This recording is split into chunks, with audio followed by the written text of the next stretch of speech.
Pada subbab selanjutnya, kita akan mempelajari tentang perjuangan mempertahankan kemerdekaan Republik Indonesia, anak-anak.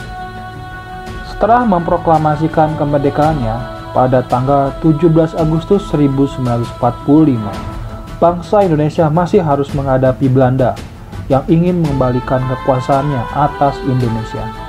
Dalam mempertahankan kemerdekaannya, bangsa Indonesia melakukan berbagai upaya, yaitu upaya perjuangan fisik melalui persenjataan dan upaya melakukan diplomasi atau perundingan. Para pejuang kemerdekaan Republik Indonesia merasakan hal yang merugikan bangsa melalui perjuangan diplomasi.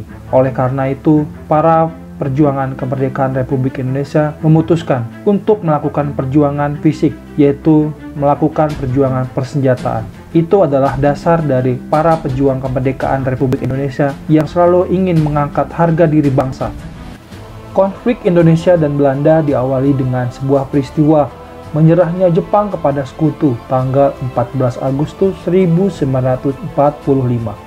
Wilayah jajahan Jepang termasuk Indonesia diserahkan kepada sekutu. Kedatangan sekutu membawa orang Nica yang akan menegakkan kembali kolonialisme di Indonesia. Tujuan kedatangan Belanda untuk menjajah kembali Indonesia membuat rakyat Indonesia menentang dengan perjuangan senjata dan dengan diplomasi yang melibatkan dunia internasional.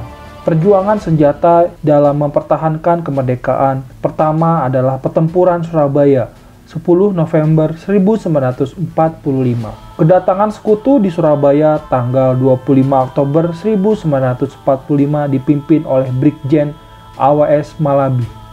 Dalam pertempuran Jenderal Malabi tewas. Sekutu mengultimatum rakyat Surabaya untuk menyerahkan senjata sampai tanggal 10 November, tetapi ditolak dan melawan dengan pembakar semangat oleh Bung Tomo. Di Hotel Yamato terjadi insiden bendera Belanda menjadi merah putih. Pertempuran yang memakan korban cukup banyak itu diperingati sebagai Hari Pahlawan. Selanjutnya, perjuangan senjata dalam mempertahankan kemerdekaan juga terjadi di Ambarawa tanggal 12 Desember 1945. Kedatangan sekutu di Semarang tanggal 20 Oktober 1945 dipimpin oleh Brigjen Battle. TKR tidak bisa menerima sekutu yang mempersenjatai para bekas tawanan perang di Ambarawa. Dalam pertempuran ini, Letkol Isdiman gugur tanggal 21 November 1945.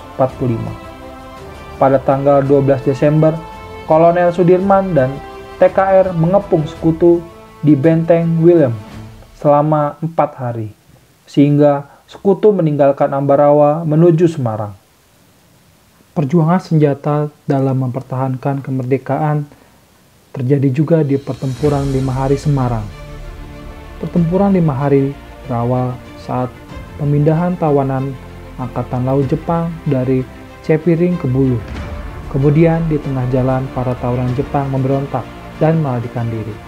Pada tanggal 14 Oktober 1945, tersiarnya kabar bahwa Jepang telah meracuni cadangan air umum di Candi, Semarang. Dr. Karyadi selaku kepala laboratorium memberanikan diri untuk memeriksa air minum tersebut. Akan tetapi ketika hendak melakukan pemeriksaan, Jepang menembaknya sehingga beliau gugur.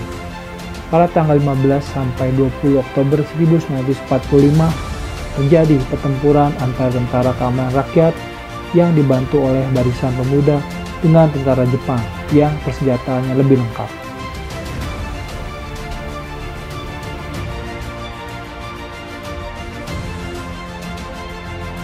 Perjuangan senjata dalam mempertahankan kemerdekaan selanjutnya juga terjadi di Bandung Lautan Api 23 Maret 1946.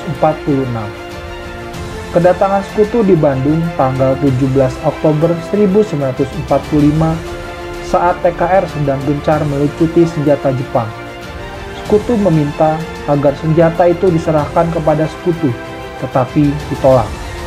Sekutu mengultimatum paling lambat tanggal 29 November 1945 agar kota Bandung dikosongkan, tetapi ditolak, sehingga sekutu mengulangi ultimatumnya tanggal 23 Maret 1945. Pemerintah menginstruksikan agar kota Bandung dikosongkan, tetapi ditolak oleh markas TKR.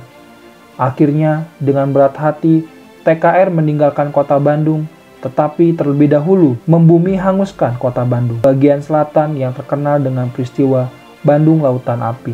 Selanjutnya, perjuangan senjata dalam mempertahankan kemerdekaan terjadi juga di Bali, yang itu dikenal dengan Puputan Margarana, 12 Desember 1945.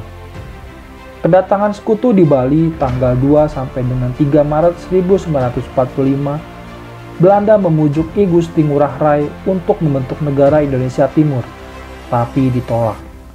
Belanda menyerang Bali tanggal 29 November 1946 di Margarana. I Gusti Ngurah Rai mengorbankan semangat perang Puputan, yang berarti habis-habisan demi membela nusa dan bangsa.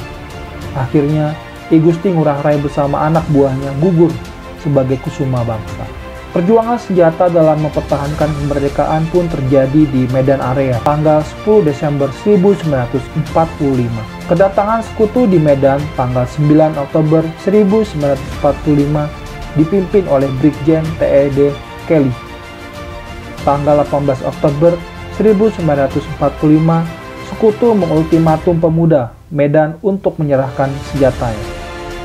Tanggal 10 Desember 1945, sekutu menyerang TKR sehingga wali kota pindah ke Pematang Siantar.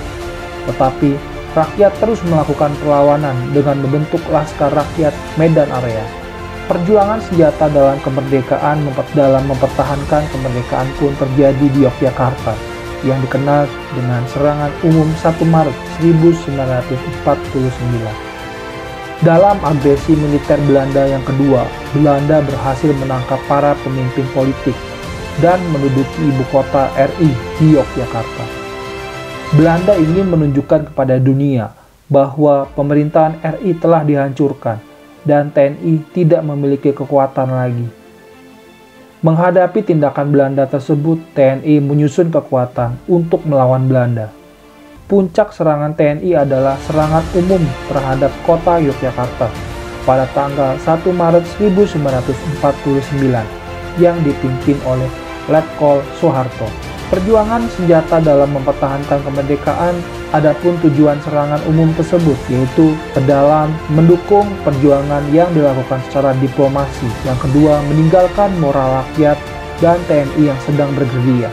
Keluar penunjukan kepada dunia internasional bahwa TNI mempunyai kekuatan untuk mengadakan ofensif, mematahkan moral pasukan Belanda. Itu adalah tujuan serangan umum 1 Maret 1949.